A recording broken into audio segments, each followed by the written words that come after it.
ఆ సాయంత్రం తలలో జాజులు కనకాంబరాలు మురువం కలిపిన దండ తల్లో పెట్టుకుని కనకాంబరం రంగు నైలాక్సు చీరలో ముస్తాబైంది హరిప్రియ. అజంతా కలర్ నైలాక్సు చీరలో పెద్ద రింగుముడిలో ముస్తాబైంది సత్యవతి. ముగ్గురు థియేటర్ చేరుకున్నారు. అక్కడున్న వాళ్ళంతా పెద్ద కళ్ళు చేసుకుని హరిప్రియకేసి చూడడం గమనించి అసూయపడింది సత్యవతి. హాల్లో కుడివైపున సత్య, ఎడంవైపున హరి కూర్చున్నారు. న్యూస్ రీల్ అవుతుండగా ఫుల్ సూట్లో ఒక వ్యక్తి వచ్చి హరిప్రియ పక్కనే కూర్చోవడం గమనించి చిరాకు పడ్డాడు సిద్ధార్థ. వెంటనే లేచి ఆమె స్థానంలో తను కూర్చుని తన స్థానం ఆమెకిచ్చాడు. అది చూసిన సత్యవతికి ఇంతలోకే పాతివృత్యానికి భంగం కలిగిందా? చదువుకునే రోజుల్లో ఎంత గ్రంథం నడిపిందో ఎవరికి తెలుసు అంది. ఆ మాట సిద్ధార్థ ఒక్కడికే కాదు, విన్నది వెనక ముందు వరుసల్లో 10 మంది వ్యక్తులు. అది గమనించి సిగ్గుతో చితికిపోయింది హరి. కనుకొలుకుల్లో నీళ్లు నిలిచాయి. అది స్పష్టంగా గమనించాడు సిద్ధార్థ.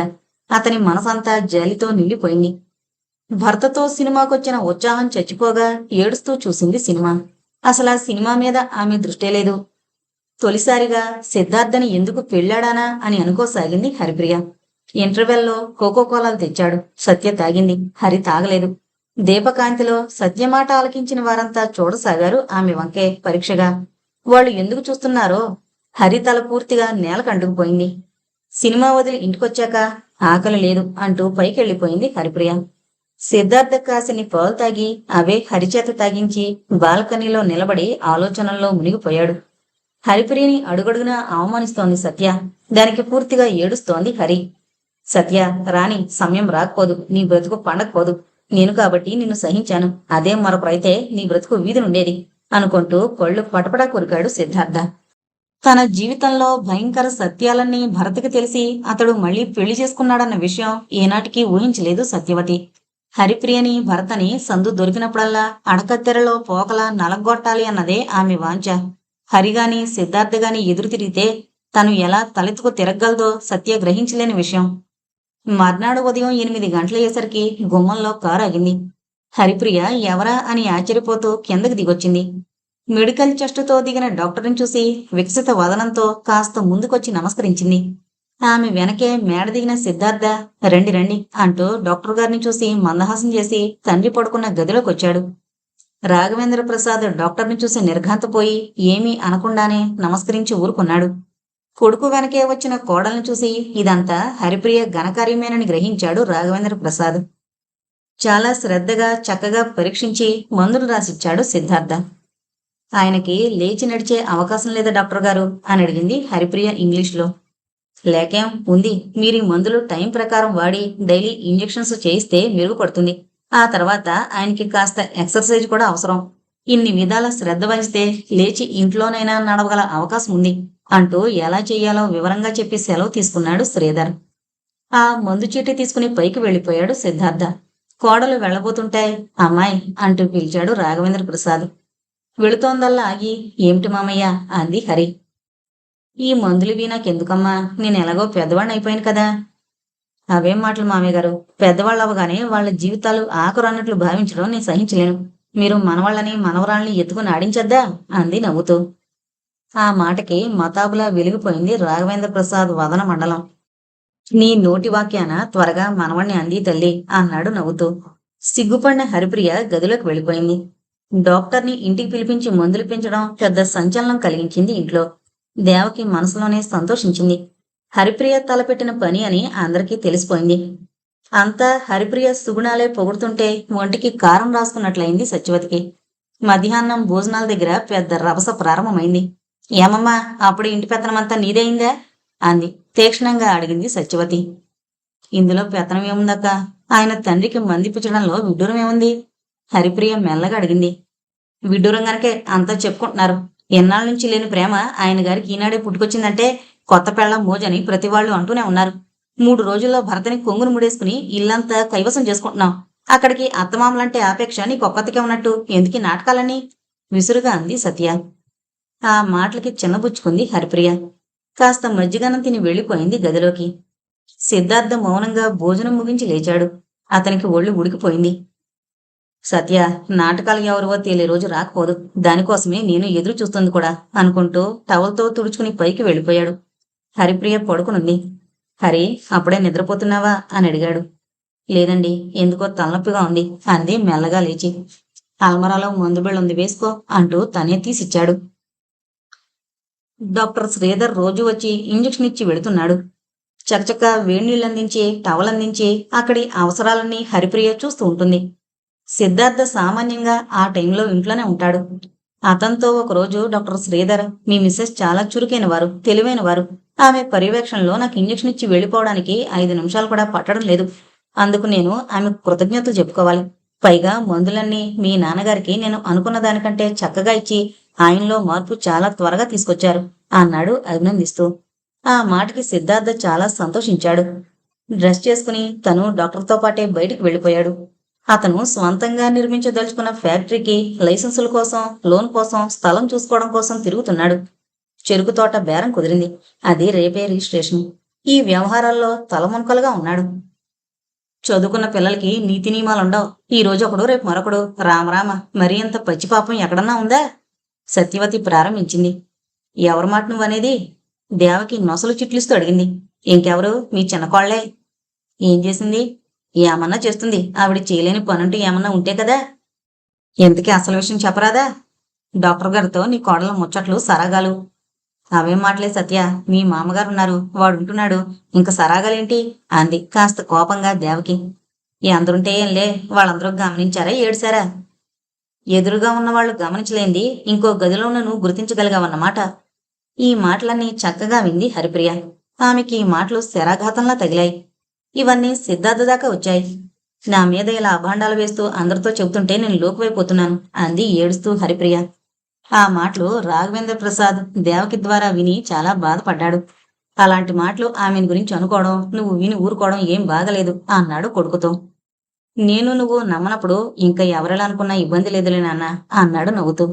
కానీ అమ్మాయి బాధపడుతుంటే, నిజమే, కానీ ఏం చేస్తాం అని వెళ్ళిపోయాడు సిద్ధార్థ. అర్జెంటుగా హైదరాబాద్ వెళ్లాల్సిన అవసరం ఏర్పడింది సిద్ధార్థకి. తల్లికి కొన్ని సూచనలిచ్చి మెల్లగా పైకొచ్చాడు సిద్ధార్థ. బట్టలన్నీ సూట్ కేసులో సర్ది అలాగే పట్టుకునింది హరిప్రియ. సిద్ధార్థ మెల్లగా లోపలికొచ్చాడు. హరి, భర్త పిలుపుకి ఉలిక్కిపడి ఇటు తిరిగింది. ఏడుస్తున్నావా హరి? కళ్ళు తుడుస్తూ అడిగాడు సిద్ధార్థ. నేను కూడా మీతో వస్తాను అంది నవ్వడానికి ప్రయత్నిస్తూ. నేను వారంలో వచ్చేస్తానుగా హరి, బెంగ పెట్టుకోకు. అతని ఓదార్పు మరింత ఆవేదన్నే కలిగించింది ఆమెకి. ఆ క్షణంలో పుట్టిల్లు గుర్తుకొచ్చింది. అన్నలంతా కళ్ల ముందు తిరిగారు. లాయరు విష్ణువర్ధనరావుకి కలిగిన సంతానం 5గురిలోనూ 2 అన్నలకి 2 తమ్ముళ్ళకి మధ్యగా పుట్టింది హరిప్రియ. హరి, నేను వెళుతున్నాను అంటూ భర్త సూట్ కేసుతో వెళుతుంటే పుట్టింటిని గురించిన తలపులు కాస్త పక్కకి నెట్టి అతని వెనకే వచ్చింది హరిప్రియ. కారులో అతను ఎక్కాక ఎందుకో కారిడోరు దాకా వచ్చి, నేను మా వాళ్ళింటికి వెళతాను ఈ వారం రోజులు అంది మెల్లగా. మీ వాళ్ళింటికా? వద్దు, నువ్వు వెనకట్ల విష్ణువర్ధనరావు గారి కూతురువి, నిరంజనరావు చెల్లెలివి కాదు, రాఘవేంద్ర ప్రసాద్ కోడలివి, సిద్ధార్థ భార్యవి. నిన్ను అవమానం చేస్తే నేను సహించలేను. పెళ్ళయ్యాక ఒక్కరోజు కూడా మీ వాళ్ళు మన గుమ్మం తొక్కలేదు, నిన్ను రమ్మని పిలవలేదు. అలాంటింటికి ఏ మొహంతో వెళతావు అని అడిగాడు తీక్షణంగా. హరిప్రియ కళ్ళలో నీళ్లు తిరిగాయి. వెళ్ళంలేండి అంది చిన్నబుచ్చుకుని. అది పౌరుషం ఉండాలి హరి అంటూ మందహాసం చేసి, ఇంత హఠాత్తుగా నీకు మీ వాళ్ల మీద మనసెందుకు పోయింది అని అడిగాడు. ఏం లేదు, ఒంట్లో అంత బాగోలేదు, పోనీ 4 రోజులుండి వద్దామనుకున్నా. మీరుండరు కదా, నేను ఒక్కతిని ఉండలేను. క్షణంలో చిన్నబోయిన ఆమెని చూసేసరికి ప్రయాణం క్యాన్సిల్ చేసుకుందాం అనిపించింది. ఒంట్లో బాగాలేదని నేను కారెక్కాకనా హరి చెప్పడం? ఒంట్లో నలత కనిపిస్తే ఉదయమే నాకు చెప్పొద్దా అన్నాడు కాస్త కినుకుగా. పర్వాలేదు, అదే తగ్గిపోతుందిలేండి అని మెల్లగా చెయ్యూపి విష్ యూ గుడ్ లక్ అంటూ మందహాసం చేసింది. మనసులో ఇంత దుఃఖోద్వేగాన్ని అణుచుకుంటోంది అని పసిగట్టిన సిద్ధార్థ కాస్త బాధపడుతూనే బయలుదేరాడు. హరిప్రియ లోపలికొచ్చింది. గుసగుసలతో సాగనపడమైందా అని వికటంగా ప్రశ్నించిన సత్యవతి పలుకులకి జవాబివ్వకుండానే పైకి వెళ్లి తన గదిలో చేరి తలుపులు బిడాయించుకుంది హరిప్రియ. సత్య కాసేపు అవివి సణుకుంటూ గదిలోకి వెళ్లడం దేవకి గమనిస్తూనే ఉంది. మంచం మీద వరగగానే మళ్లీ తన పుట్టింటి సంగతులు గుర్తుకొచ్చాయి. 4 మగపిల్లల మధ్య పుట్టిన ఆడపిల్ల కనుక హరిప్రియ చాలా ముద్దుగానే పెరిగింది. క్లాసులు తప్పకుండా చక్కగా చదవను చదివింది. తన 5గురు పిల్లల్లో ఒకరైనా లా పాస్ అవ్వాలని ఆకాంక్షించిన విష్ణువర్ధనరావు పెద్దబ్బాయి నిరంజన్ని బిఎల్ చదివించాడు. రెండోవాడు మోహన్ రావు ఇంజనీర్ చదువుతానని పేచి పెట్టాడు. అలాగే చదివాడు. హరిప్రియ లా చదువుదామని అనుకుంది. మొదట ఆ కోరికతోనే బిఏలో చేరింది. ఫైనల్ ఇయర్ పరీక్షలు రాసొచ్చిన ఆఖరి రోజున ఆమె జీవితాన్నే మార్చేసింది. అనుకోని మలుపు తిరిగింది. పరీక్షలైన ఆనందంతో అలా కృష్ణా బ్యారేజీ మీదకు వ్యాహ్యాళికి వెళ్ళింది హరిప్రియ తన స్నేహితురాలతో. సంధ్యకేంజాయులు జగత్తు నలుముకునే వేళ భానుని ఆఖరి కిరణాలు నదిలో పడి సెలవు తీసుకున్నాయి. చల్లని గాలి శరీరానికి గిలిగింతలు పెడుతుంటే ఎగిరే పమిట కొంగును గట్టిగా పట్టుకుంటూ ఫ్రెండ్స్తో కబుర్లు చెబుతున్న హరిప్రియ చూడండి మిస్ అన్న మాట విని ఉలిక్కిపడి తిరిగి చూసింది. ఎదురుగా నవయవ్వనవంతుడైన అందగాన్ని చూసి కాస్త త్రొట్టుపడింది. ఏంటన్నట్లు చూసింది. ఇది మీ హ్యాండ్ బ్యాగ్ అనుకుంటాను, అక్కడ మరిచిపోయారు అన్నాడు అందిస్తూ. అప్పుడు చూసుకున్న హరిప్రియ అది అందుకుని మెనీ థ్యాంక్స్ అంది నవ్వుతూ. తీసి చూసుకోండి అన్నీ ఉన్నాయో లేవో. అతని మాటకు నవ్వి ఉంటాయిలండి ఎక్కడికి పోవు అంది. ఎందుకని నేను దొంగనే ఉండొచ్చు కదా. దొంగ అయితే వెతుక్కుంటూ తెచ్చి అందేవారు కదా కొంటిగా అంది. ఐసి మీరు మనుషులెంత తేలిగ్గా నమ్మగలరా. అందరినీ ఎందుకు నమ్ముతానో మీలాంటి వ్యక్తిని మాత్రమే. ఆ మాటకి మందహాసం చేసి నాలాంటి వ్యక్తి మాత్రం మంచివాడు కావాలని లేదు కదా అన్నాడు. లేదనుకోండి, ప్రస్తుతం నా బ్యాగు నాకు ఇచ్చేశారు కనుక మీరు మంచివారనే భావిస్తున్నాను. కొంటిగా చూసింది Haripriya. Thanks for your good opinion అని నవ్వుతూ అవతలకు వెళ్ళిపోయాడు. ఓసి వెర్రిమొహమా, ఈరోజు హ్యాండ్ బ్యాగ్ పారేసుకున్నాం, పాపం అతనెవరో తెచ్చిచ్చాడు, రేపు మనసు పారేసుకున్నావంటే అంటూ వేళకోళం చేసింది మంజుల. చాలే ఊరుకో, అలా మనసులు ఎక్కడ పడితే అక్కడ పడేసుకుంటామా కోపంగా అడిగింది హరి. ఏమో ఎవరు చూడొచ్చారు. ఉదాహరణకి ఇప్పుడు బ్యాగ్ తెచ్చిన అబ్బాయికే. మాట మధ్యలోనే ఆపి హరికేసి చూసింది శైలజ. ఈవిడిగారు మనసు పారేసుకుంటే మాత్రం ఆ అబ్బాయికి దొరికిన చచ్చినా ఇవ్వడు తేల్చేసింది వారిజ. ఈవిడ మనసు పుచ్చుకుని తన మనసు రిటర్న్ చేస్తాడేమో, కొంపదీసి అది కూడా ఆలోచించు అంటూ అందించింది మంజుల. ఇవన్నీ ఆ అబ్బాయి చక్కగా ఆలకిస్తున్నాడని ఏమాత్రం ఊహించలేదు మిత్రమండలి.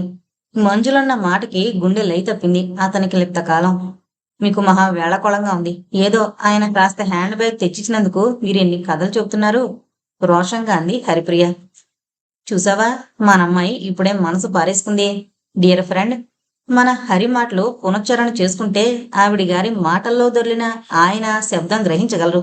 గలగలా నవ్వుతూ అంది శైలజ. చి మీరు ఆడపిల్లలు కారు అంటూ విసురుగా జడ వెనక్కు వేసుకుని విసుగుసా వెళ్ళిపోయింది హరిప్రియ.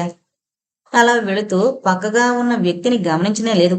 అతను మాత్రం ఈ మాటలన్నీ వింటూ కోపంగా వెళ్ళిపోతున్న హరిప్రియను చూసి తనలో తనే నవ్వుకున్నాడు. ఈ ఆడపిల్లలు సామాన్యులు కారు. మగపిల్లలు అల్లరి చేస్తారంటారు గాని వాళ్లను మించిన అల్లరి చేయగలరు, జోక్స్ వేసి అదరగొట్టగలరు అనుకుని హరిప్రియనే గమనించసాగాడు. గోల్డ్ స్పాట్ కలర్ శారీలో నిజంగా చాలా అందంగా ఉందామె. అతని మనసులో రకరకాల ఊహలు బయలుదేరాయి. మనసు పారేసుకుంది, మాటకి నవ్వొచ్చింది. ఏమైనా రేపు ఆమె కనిపిస్తే బాగుండనుకుంటూ బాగా చీకటి పడిపోవడం గమనించి ఇంటికి వెళ్ళిపోయాడు. మర్నాడు కావాలని వచ్చాడు. మళ్ళీ ఆమె కనిపిస్తుందేమోనని వెతుక్కుంటూ తిరగసాగాడు బ్యారేజ్ అంతా. నీలిరంగు చీర, గులాబీ రంగు బ్లౌజు, తలలో విరజాజు పూలు ధరించి ఆమె స్నేహితురాలతో అప్పుడే వస్తూ ఉండడం గమనించి మనసులోనే ఆనందపడ్డాడు. అతన్ని చూసి చేత్తో పొడిచింది మంజుల.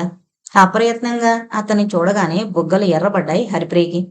తనని చూసి ఆమె సిగ్గుపడ్డం గుర్తించి గుండె జల్లుమనగా మెల్లగా ఆమె కేసి చూస్తూ చిరునవ్వు నవ్వాడు. సరిగ్గా అదే సమయంలో విలుకాడు 4 బాణాలు అటు 4 బాణాలు ఇటు వేసి విలాసంగా నవ్వుకుంటూ వెళ్ళిపోయాడు. ఎందుకో అతన్ని చూడగానే ఆమెకి అక్కడ లేని సిగ్గు, ఏదో చెప్పలేని అలజడి కలగసాగాయి. అతనికి ఆమెని చూడగానే ఏదో తెలియని సంచలనం కలుగుతోంది. అతని చిరునవ్వుకు సమాధానంగా తల వంచుకునే చిరునవ్వు నవ్వింది. నిన్న మీరు 4-5 కనిపించారు, ఈరోజు ఇద్దరే దర్శనమిచ్చారే అంటూ నవ్వుతూ పలకరించాడు. వాళ్ళంతా పిక్చర్కి వెళ్లారు.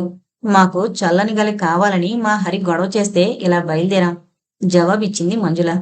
ఐసి అయితే మీ ఫ్రెండ్ గాలి పోసుకుని లావెక్కాలనుకుంటున్నారేంటి చిలిపిగా అడిగాడతను. జవాబు చెప్పబోయ్ అంది మంజుల. మా ఊరు సరుకుతో లావెక్కడం అసంభవం అని గ్రహించి కనీసం స్వచ్ఛమైన గాలి పీల్చుకునైనా బరువు పెరుగుదామని ఆశించి మీరన్నట్లు ఇందాక వచ్చాం ధాటిగా అంది హరిప్రియ. వెరీ గుడ్, ఇంటికి వెళ్ళి వెయిట్ చూసుకుంటూ ఉండండి అన్నాడు మందహాసం చేస్తూ. ఇంతకీ మీరెందుకు వచ్చినట్టు? నాకు బరువు ప్రాబ్లమేలేండి. ఎటొచ్చి మీకు పెరుగుదల కావాలి, నాకు తరుగుదల కావాలి. ఈవినింగ్ వాక్తో కాస్త సన్నబడాలని. అతని మాటకి నవ్వింది హరిప్రియ. ఇంతకీ మీ పేరు తెలుసుకోవచ్చా? నా పేరు హరిప్రియ, ఈమె పేరు మంజుల. మీ పేరు హరిప్రియ, చాలా బాగుంది నవ్వుతూ అన్నాడు. ఇంతకీ మీ పేరు తెలుసుకోవచ్చా? నిక్షేపంగా. నా పేరు సిద్ధార్థ. చూడగా చూడగా నా పేరు కంటే మీ పేరే బాగున్నట్లుంది, కొంటిగా అంది హరి. మరే, ఈ పేరు చాలా రేరుగా పెట్టుకుంటారు, మంజుల వ్యాఖ్యానించింది. ఎందుకనో? కొంటిగా అడిగాడు. గౌతమ్ బుద్ధుడు గనుక, అంత కొంటిగా జవాబిచ్చింది హరి. అవును, అందుకే నేను కూడా గైకి వెళ్లి తపస్సు చేసి జ్ఞానం సంపాదించాలనుకుంటున్నాను, నవ్వుతూ అన్నాడు సిద్ధార్థ. అయితే మీకు యశోధర, రాహులుడు ఉన్నారన్నమాటేనా? దానికేం జవాబివ్వలేదు సిద్ధార్థ. అతనంత టక్కున ఎందుకు మాటలాపేశాడో అర్థం కాక తెల్లబోయారిద్దరు. కూల్ డ్రింక్స్ తాగుదాం రండి అంటూ దారి తీశాడు సిద్ధార్థ. మంజుల ముందు అతనితో కలిసి నడుస్తూ కబుర్లు చెబుతుంటే వెనక వింటూ నడుస్తోంది హరిప్రియ. ఏంటి మీ ఫ్రెండ్ వెనకబడిపోయారు అంటూ ఆగాడు సిద్ధార్థ. మీ అడుగుజాడల్లో నడుద్దామనేమో, కొంటిగా అంది మంజుల. ఆ మాటకి మరింత బిగ్గరగా నవ్వాడు సిద్ధార్థ. పర్వాలేదు, నాతో కలిసి సమానంగా నడవండి. అతని మాట పూర్తి కాకుండానే అందుకు హరిప్రియ, మీరు మా మంజుల మాటలే పట్టించుకున్నారంటే ఇక అయినట్టే. వద్దులే తల్లి, నీ మాటే పట్టించుకోమను అంది కొంటిగా మంజుల. సిద్ధార్థ నవ్వి, మీ ఫ్రెండ్ని మీరు బాగా ఏడిపిస్తున్నారు, పాపం ఆమెకు కోపం వస్తున్నట్లుంది. రానియండి, నాకేం భయం లేదు. ఈలోగా కోకో కోలాలు అందించాడు అందరికీ షాప్ అతను. చాలా నిదానంగా తాగింది హరిప్రియ. ఇంక వెళ్ళిపోదాం అంది మంజుల నవ్వుతూ. హరిప్రియ ఏం మాట్లాడలేదు. మీ ఫ్రెండ్కి ఇంకా కోపం పోలేదులా ఉంది. మీరనుకున్నట్లు మా హరికి కోపం అంత లేదులేండి అంది మంజుల. అలాగా అని ఊరుకున్నాడు సిద్ధార్థ. ఇంతకీ ఏం చదువుతున్నారు?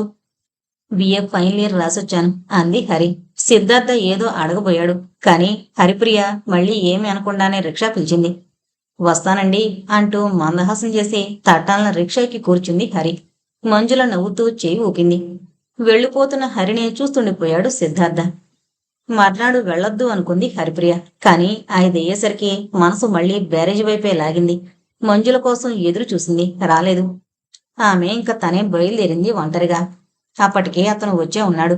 హరిప్రియని ఒంటరిగా చూసేసరికి అతనికి ఎక్కడలేని సంతోషము వచ్చేసింది. ఇవాళ మీ ఫ్రెండ్ రాలేదా? నవ్వుతూ పలకరించాడు దగ్గరగా వచ్చి.